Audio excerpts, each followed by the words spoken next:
reports I've seen and the pamphlets that your federation has been distributing to the public over the last few weeks, there are two main things in my view. You must correct me if I'm wrong. There's the minimum wage issue in terms of a national minimum wage. My understanding, you are not opposed to a national minimum wage, but you really want a better rate, really close to a living wage. And then on the other side, there are issues about some amendments that have been made to the labor laws. Am I correct? That's really the nub of your strike. That's the crux of the matter. Then thank you very much for reading our pamphlet. We are opposed to the 20 rand an hour rate that the national minimum wage proposes for all workers, 18 rand for farm workers, 15 rand for domestic workers, and 11 rand for the workers employed through the extended public works programs. We believe that those rates will entrench poverty, will make inequalities a permanent feature of the labor market of a new South Africa. It represents an insult to even the idea that we were promised of a better life for all, worst of all, the rhetoric about radical economic transformation. So we are asking that parliamentarians must reject those rates, must send that back to NEDLAC, and that in honor of the Marikana martyrs who died for a 12,500 rand, at least we must be talking about those rates. We must be talking about the rates that are linked to the minimum living level, calculated at 5,400 rands 4 years ago already by the University of Cape Town. That's the first issue. The second issue is the attempt to disarm workers, to take away their only right that will make them to be able to collectively bargain with their employers. The bills that are in Parliament seeks to put in all manner of stumbling blocks that unions must now jump before they can embark on a protected strike in the future. These include the insertion of a secrecy in relation to deciding on strikes, which must be organized by the union. These secret ballots, if they are organized by the union at their own expense, we contend that no union will have such a capacity. In fact, whether they are small or big unions, it will mean you cannot be embarking on a strike. This extension of collective bargaining or conciliation period to 35 days, this insistence that the picketing rules must be agreed to before the strike in a manner that will give employers a right to stop the strike and to dilly-dally and to make sure that there is no agreement. So one more critical issue that if we have time. As an unnecessary red tape in the process. It is not a red tape. It is a deliberate program to ensure that workers are unable to embark on a strike in the future. This is how they are responding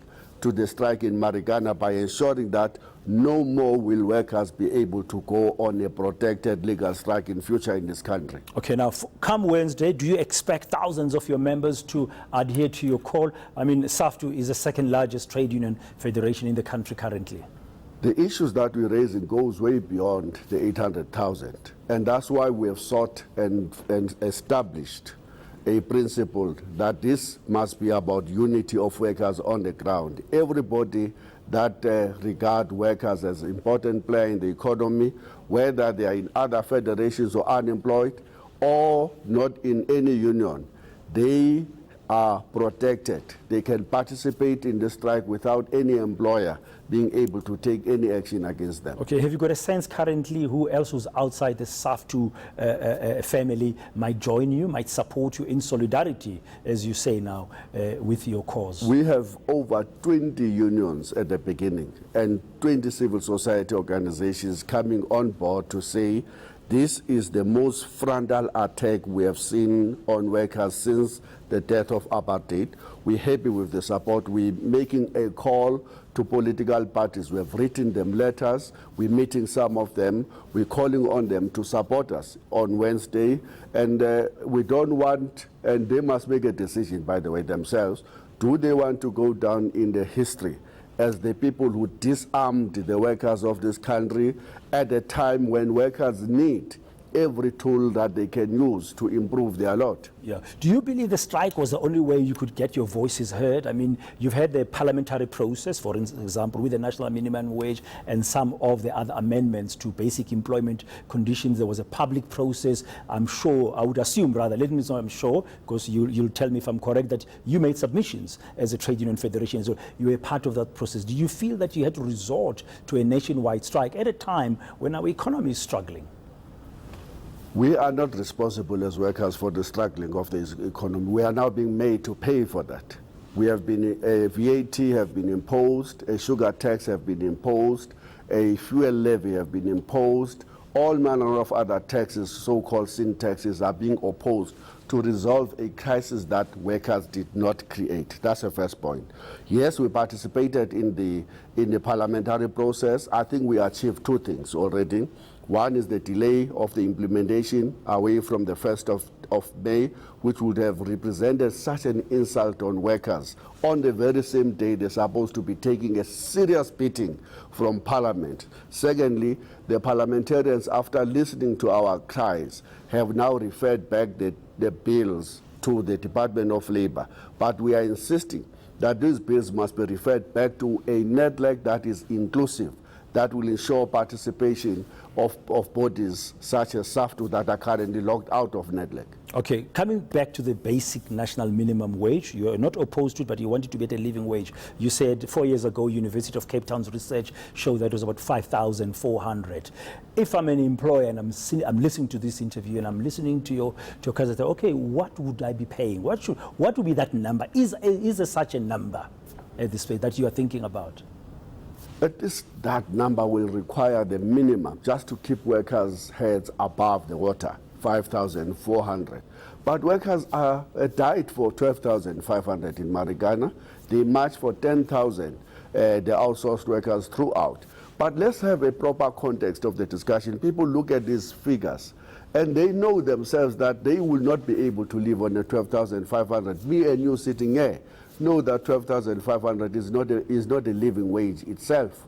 And it cannot pay for your car, cannot pay for your bonded house, it cannot pay for your medical aid, it cannot pay for your kids to go to a decent school. But 12,500 is what was put firmly by workers during the 2012 Marikana strike. The context in which we are debating this is that South Africa has the growing inequality gap between the rich and the poor. We are in a country which pays its first 100 listed company CEOs a 17.97 million rands, which amounts to a 69,000 rand an hour. The very same people turn around and say it is okay for a worker to live on 11 rand an hour. Would I be wrong to be thinking that perhaps this context would make you wonder why would big business not contribute as well to closing that gap? That part of the way of closing the gap, besides bringing a national minimum wage, would be perhaps to cap the top level. That's exactly what we raised with the parliamentarians, to say, at least let's talk about capping the salaries of the top, the grotesque amounts that they are receiving. You know that in 1 year, some fellow received 152 million rands in this country, in the same country, which represent, basically, those figures represent what Thabo Mbeki once said is two countries in one country. One country of mainly white monopoly capitalists, and the other country of the former oppressed who remain exploited even during the era of democracy. And that's what we are trying to bridge a gap between. They have to be one country, the pain must be for all, and everybody must make a contribution to address the economic challenges in South Africa. And that one country, according to Saftu, and your unions must have a decent national minimum living wage. Absolutely, for everybody, so that we can make a meaning of this slogan, a better life for all. There can be no better life for all when others received 17 million and others received 11 rand an hour. Thank you very much. That's the General Secretary of the South African Federation of Trade Unions, Saftu, Mr. Zwelinzima Vavi, ahead of their national strike that they've called for, urging all workers, even those who are not under Saftu, to join them come this Wednesday, the 25th of April, across the country.